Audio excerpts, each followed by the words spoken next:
Јавноста не знае колку пари и каде се потрошени за време на кризната состојба. Власта ќе прави злоупотреба ако енергетската кризна состојба биде продолжена до април 2023 година. Владата да одговори што правеше летниот период, кога сите се подготвуваа за тешката есен и уште потешка зима.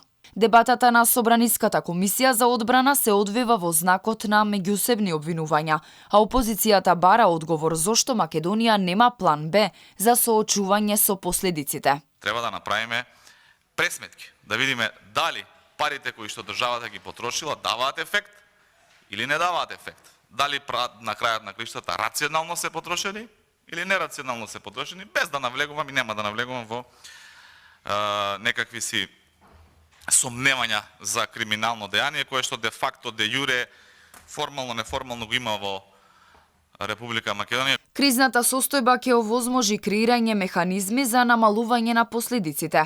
Вака вице-премиерот за економски прашања Фатмир Битики го одбрани предлогот на владеачкото мнозинство за кризните состојби со струја и греењето во град Скопје.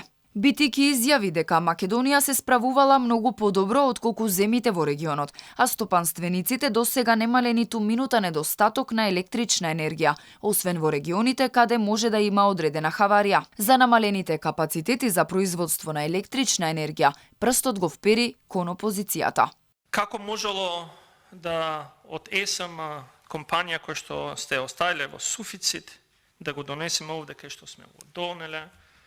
Како можело да добиеме компанија која што ископот на јаглен го имало загарантирани за следните година и пол, а не направила ништо друго за наредните 10 или 15 години. ВМРО ДПМН најави поддршка само доколку добијат одговори колку ќе не чини производството на струја во споредба со лани, кој краде струја, колкави се залихите на јаглен и мазут.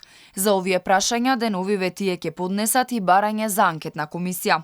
Спикерот Џафери пак им посочи на пратениците дека за предлогот мора да се гласа најдоцна до 28 септември, а секоја дебата или гласање после овој датум би биле бесмислени. Продолжувањето на кризната состојба во енергетиката треба да помине на Комисија за одбрана и Законодавно правна комисија.